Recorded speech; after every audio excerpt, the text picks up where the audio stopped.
Welcome to Devlog 2, Cuirass of Conquest and Beyond. Considerations of accessibility, options, and user experience. Alright, first off, let me address the topic that was supposed to be Devlog 2. The map, the nations, territories, etc. of the default world, which was working on the assumption that I would have it finished by now.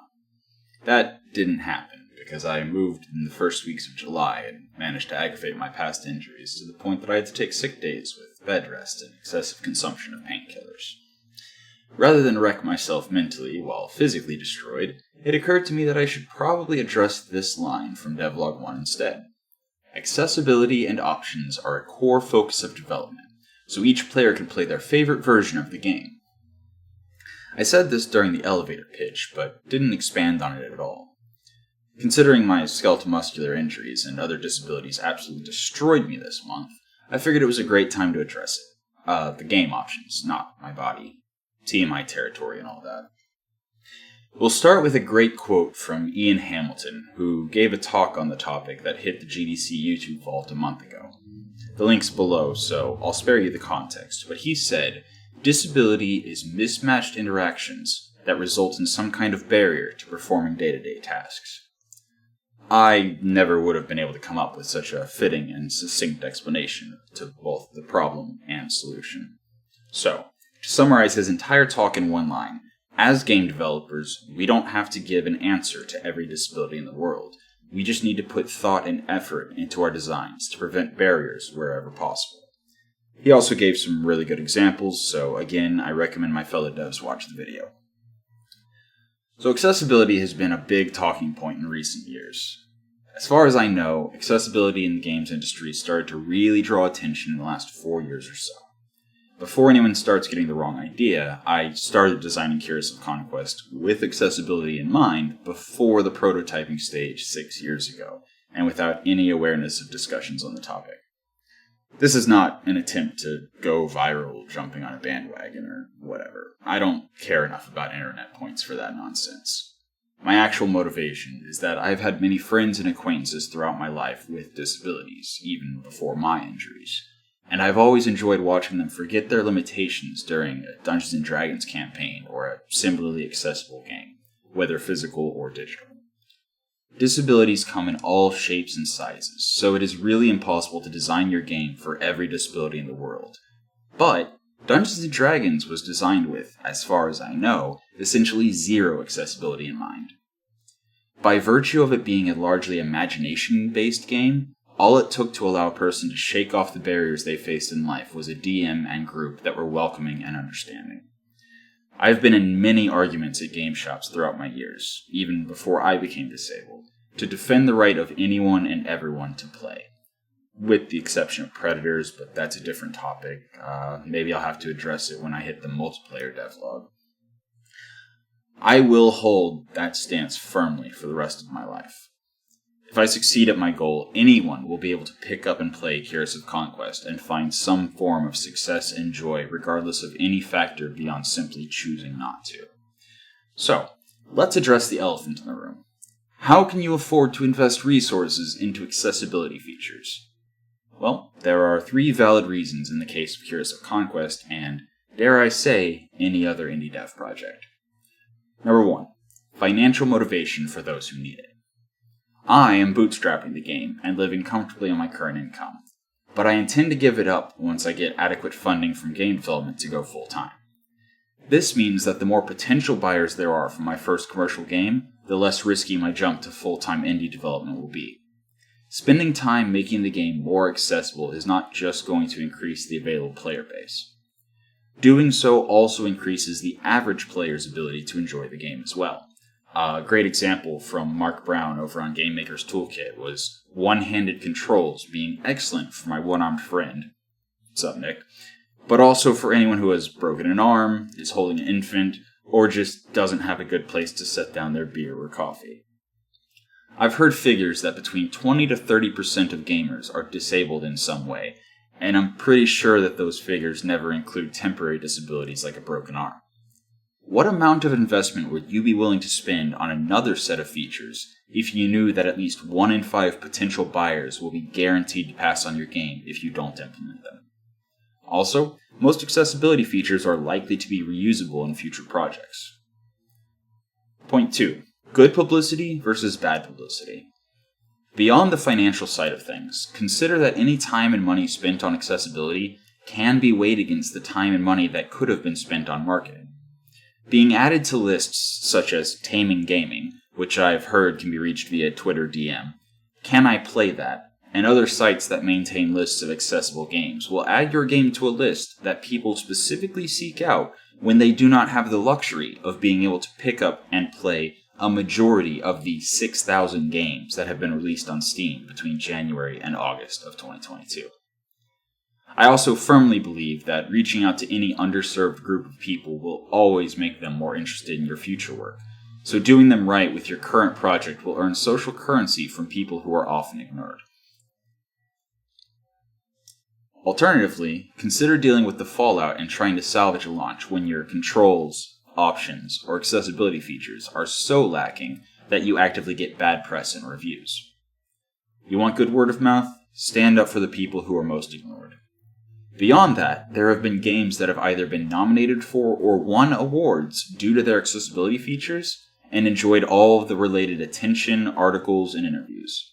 So, if I am able to develop a new, innovative solution to allow a blind player to enjoy my turn-based strategy game, I'm pretty sure the games industry will notice. Text-to-speech is fairly inefficient for something as simple as a D&D character sheet or spell list, much less for my entire class change system. I'll need to be able to communicate every stat change, growth rate, and ability the character will have while in the new class, as well as what they will keep after mastering the class. As promised, I'll figure something out, Alex. And number 3, I left the best for last. The one reason that trumps all others. Because it's the right thing to do.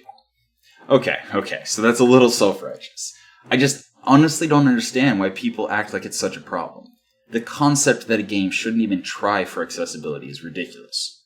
I'm about to go into a rant about 2 specific free examples for Cuirass of Conquest in a moment, but first consider localization. It is commonly accepted that having your game translated into more languages is a good idea to reach a broader audience. That's not even something you can do on your own, unless you've broken the world record on how many languages you're fluent in. Yet I see so many people justify that expense with the exact same arguments that could be used for accessibility features that you can implement yourself. The primary obstacle, in my experience, is the misconception of what has to go into making your game more accessible. Okay, time to rant. The majority of the accessibility features and options I've already got working either started as a dev tool I built for some specific test or simply thinking things through. The easiest example of something that took literally 0 effort or resources was this. These are the 6 flags of the nations in the default world. As an aside, I really want to stress that they are rough drafts and the finished product will be 3D modeled and textured, but notice that they are all a unique silhouette.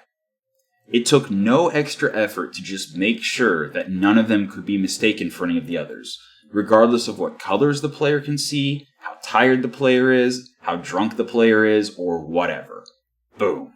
Yes, that is an accessibility feature that was included with just a little thought before jumping in and making the thing. Follow-up example. I was being indecisive about what color palettes would be best for the UI, so I slapped together a system in Unity where I could set up some placeholder UI while adjusting the colors in real time. What you've been watching most of this devlog has been that system. And yes, that is the full code and implementation. Take it, use it. Just keep in mind that the thing being colored has to be grayscale. Could I make it prettier, more user-friendly, whatever? Sure. But I'm not advocating for making full Photoshop color wheel selection and hex code lookups in every game. Just give the player the ability to set their own color choices for literally any UI element in the game that you can. It's not just a feature for color blindness. It literally allows the player who plays at night with all the lights off, the player who needs new glasses, the player who is sitting across the room from their small TV, or anyone else to adjust the UI to create a better UX for themselves. Heck, if somebody wants to play a retro 70s sci-fi color scheme, why not let them? As indies, we have the advantage that players don't expect us to be able to spend hundreds of thousands of dollars on color design and UX. You can literally have your alpha testers give you feedback on which colors they think are best, allowing you to set defaults without having to pay anyone to coordinate color theory, legibility, etc. I did exactly that to determine which colors the different faction flags should be. The build I was working on before my old PC died added the chosen color to the flag. Thank God I commented all the new colors into my color palette C# script. All it takes to do this is to just have the art being colored in grayscale. It's a very cheap performance hit for UI elements to have their color changed, especially if it's only done in the options menu. Sadly, my testing revealed applying colors to game objects was a significant performance hit, so I took the suggested colors from my alpha testers, chose the ones I liked the best, then had a discussion with them around which color should be the final choice for each nation's flag. They did pretty good, didn't they? I can't wait to apply those colors to some 3D textures and see how they look once I hit beta. Tangent aside, ideally I'll be able to make my game playable to anyone who wants to enjoy it, regardless of age, skill, or capabilities. So yes, accessibility can literally be free. This is a great tie-in to things being optional. If you have a dev tool that you can slap a little polish on and let the player enjoy, why not? When I was a kid, my brother taught me how to play Wolfenstein 3D and later Doom. I will always remember IDDQD. Using the invincibility cheats that were created for development and testing because I was too young to have a chance otherwise. I used Jeff Vogel's character editor for Blades of Exile to fix mistakes, like when I accidentally mistook an NPC for an enemy and killed them, resulting in the town becoming hostile. Quick aside, cheating is a problem I'll address for multiplayer, but the sneak peek is for single-player games. If you don't want people stealing internet points, just disable achievements and have a watermark somewhere tucked in the UI for streamers that have accessibility features on. Just don't make it a mark of shame. Almost anything and everything we make as a dev tool to help us get the game finished and tested and polished has utility as a thing for the players to poke at. Another point to consider is options for violence, language, and other things that could either make the game inappropriate for children or triggers for survivors of trauma. This is obviously much easier for a mechanically focused game like a turn-based strategy game, but having a more family-friendly mode is a consideration that I think escapes most game devs. I always think of the story of the father who would play Grand Theft Auto with his young son and just drive around following traffic laws. Just because the game is a different game without the R rating doesn't mean there isn't value to considering a family-friendly mode. This also applies to terminology used in difficulty settings. If you include multiple optional difficulties, don't be condescending and patronizing to people who don't feel like try-harding or just want the experience of the story or setting or are for whatever reason unwilling or unable to succeed at the normal difficulty. It's never a bad thing when you give the players the ability to upgrade liking your game to loving your game.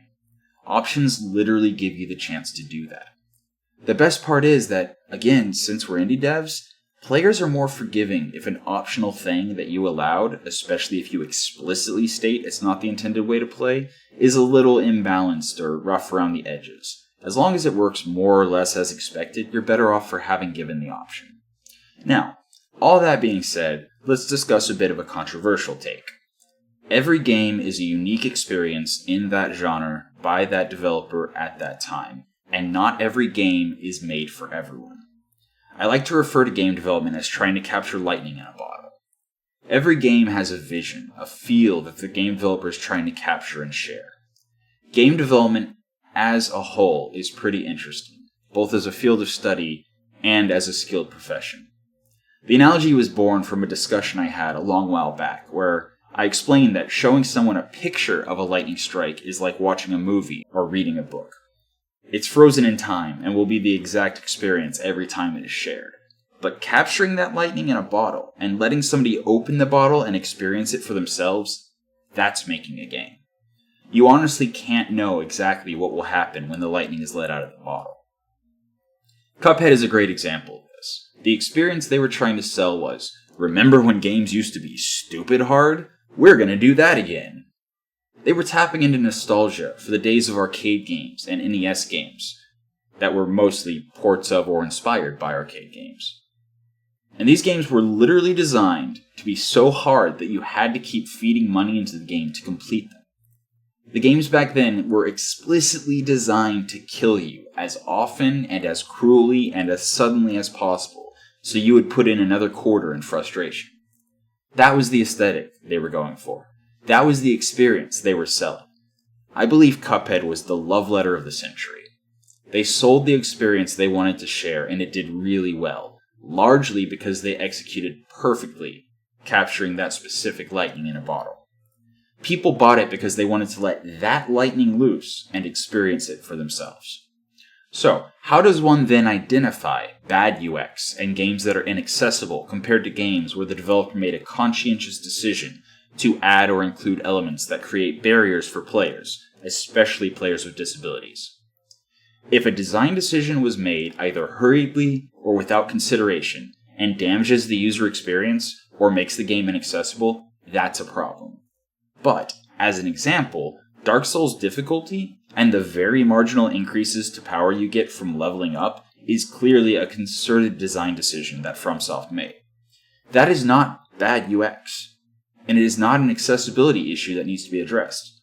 It is just an experience that some people may not enjoy or be able to play. While that does make FromSoft games inaccessible to many people, disabled or not, that's fine, since it is the experience that is intended for that game by that developer. However, if you want an opposed example, let's look at the optional permadeath mode in Gladiator Guild Manager. If it was no permadeath or only permadeath, either way, the game would be worse for it. The game is better with permadeath as an option because it doesn't fundamentally change the experience. It changes nuance of the experience, and because of that, it actually makes the game a better representation of what the developers are trying to create. This allows players to opt in or out of the permadeath experience. I absolutely applaud Entertainment Forge because they put these things in that are optional, only for the sake of giving the player more personalization and customization of their game, without undermining the experience they were trying to sell. Moving along this tangent, difficulty and grinding are 2 points of contention between different groups of people. There are people who think Souls games should have an easy mode, and if the developers wanted to appeal to a broader audience and increase the game's accessibility, optional difficulty modes are a way to do this. But before anyone gets the wrong idea, I love and have beaten Demon's Souls, Dark Souls 1 and 3, and once I get over the end of Alexander's Quest, I'll finish Elden Ring. I also plan to head back to Dark Souls 2, eventually. If FromSoft were to start offering optional difficulty settings, it would actually undermine the experience they are trying to convey. Souls games are intended to portray a world that will wreck you at every turn, and force you to find the strength and will to forge on in the quest to ring the bells or break the seal or whatever. It is literally part of the essence of the game. Despite that being the experience that FromSoft is offering, there are still players who say, "Nah, I'm just gonna go grind for a bit," and go kill hollows until they're max level, modifying the gameplay experience without a toggle in the options menu. If you don't want that experience and want the developer to change it, you're literally saying you don't want to play that game. You're saying you don't want to have that experience, so you want the developer to change that experience to your liking so you can play a distortion of that experience. I do not believe that is a valid request if that isn't the experience the developers are offering. I even have a Souls-like concept I hope to make one day, and it will be incredibly challenging with base settings. That said, my Souls-like will be a single-player game, and as such, I don't mind offering some options and gameplay elements to help players get good faster than just bashing their face against a wall until the bricks break. I also intend to include accessibility options for players who may not have the best reaction times or the ability to quickly and accurately execute inputs. That is the objective difference between actual bad UX, or a game that should be made more accessible, and a game that leaves some players saying, "I would prefer it to be different," or "I don't enjoy this," or "I can't play this." I really believe that user experience, accessibility, and preferences are points of contention in the games industry between gamers and games journalists and developers because the conversations are misguided. These conversations are often not constructive, and the discussion often either turns toxic or leaves people feeling wronged or bitter. I think the discourse would be far more beneficial if we all tried to stay objective and just look at things on a case-by-case basis, with a focus on the consideration of what the intended experience is for the game. Not every experience should be designed for the broadest audience possible. Imagine if gluten or lactose just weren't sold, rather than giving options to people who can't eat them. At the end of the day, accessibility is something I believe should very much be added to any and every game in any way that will not prevent the developer from capturing the lightning they're trying to bottle up. The biggest problem at present is that most developers aren't creating barriers after careful thought and making it a conscientious decision. It is up to the developer to decide which aspects of their gameplay should be modified to be more accessible to a larger number of players. That's where the discussion should be, rather than a blanket statement that games shouldn't be grindy, or games shouldn't have fixed difficulty, or games should be more accessible. There is the objective and the subjective.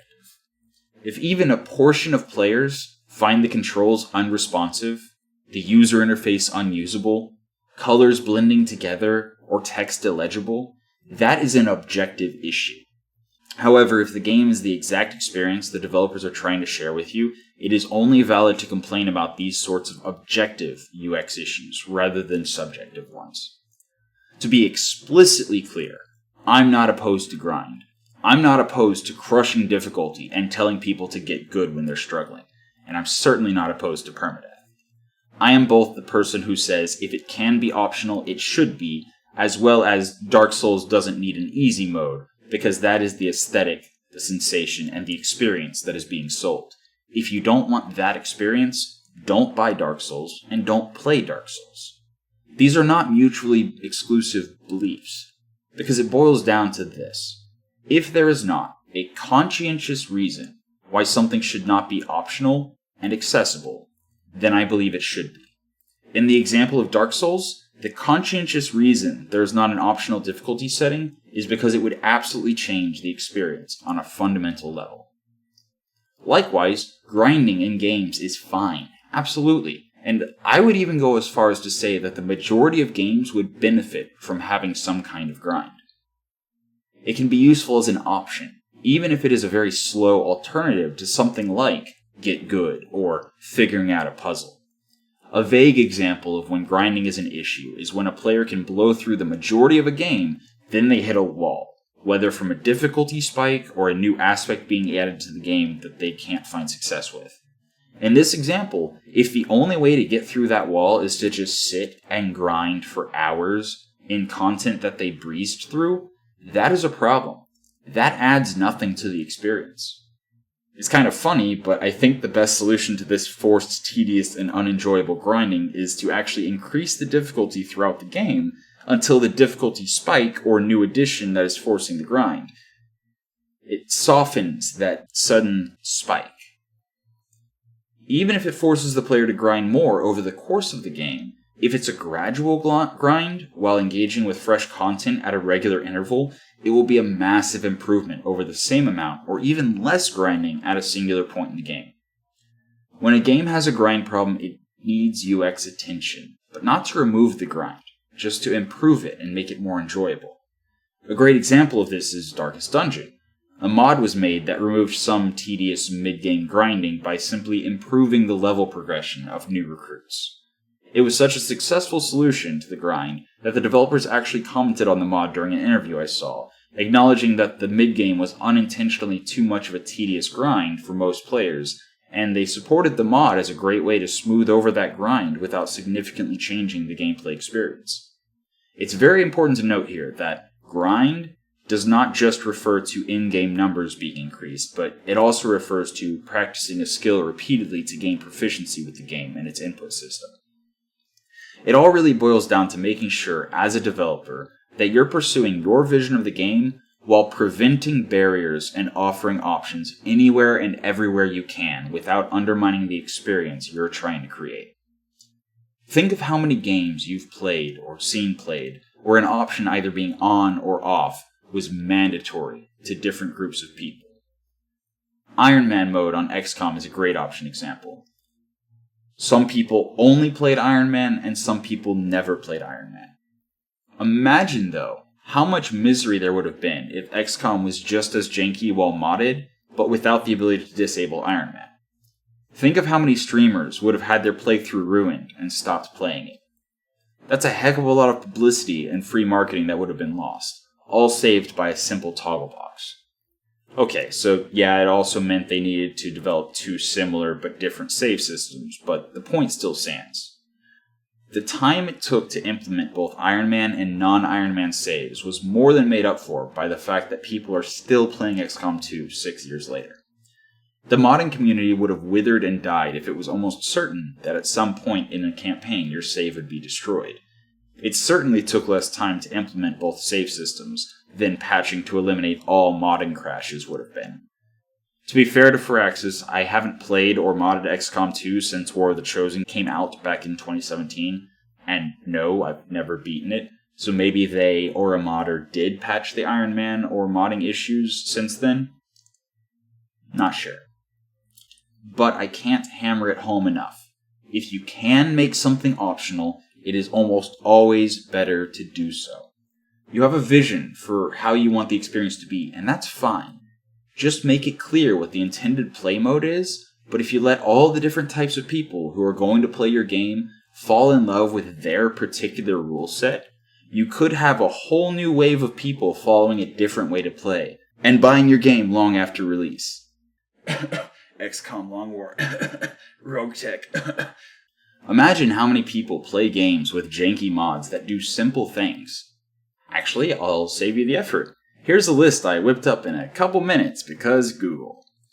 The Elder Scrolls and Fallout series have several mods that add survival elements requiring eating, warmth, etc., using the items that already exist in the games. Elder Scrolls and Fallout games also have mods that skip introduction and just jump straight out to the open world to start a new character. Minecraft has a mod that added UI to look up item recipes. It's essentially just a UI box where you can search and click any item in the game to see what you need to make it. Information that's already in the game and displayed to players as part of the item crafting system. RimWorld has a mod that adds the ability for doctors to automatically use the meds in their inventory without being told. The Sims 4 has a mod that added gender preference to let the players choose if their sim is or isn't LGBTQ+. City Skylines has a mod that allows the player to set their starting money. 7 Days to Die has a mod that gives the player a slider to adjust experience multiplier and a modifier to loot generation. I'm not saying these mods are bad or necessary to play the game or anything. What I'm saying is it would not have taken long for the developers to add these simple things as options during development. If it wasn't their vision of the game, there's no reason they couldn't be added with a note to that effect. I'm not saying anyone needs to anticipate every mod that could be made for their game. I'm just saying if you sit and think for a few hours about ways that people might want to tweak your game to make the experience more suited to their preferences, it's not hard to think of a few quick things that could be added as options to give that players that flexibility. If you spend an hour implementing an option that only a handful of players use, but they each convince a few friends to buy your game, then you've absolutely been reimbursed for your time. It is worth noting that this can result in feature creep, so you absolutely need to determine a cutoff for options. The system I'm using is, if I already made it as a dev tool, I'm going to make it available to players, but I'll just wait to polish it until after I hit early access. If I have no idea how to implement it, I will make note of it, and if I can figure it out, I'll reassess whether or not to implement it at that time.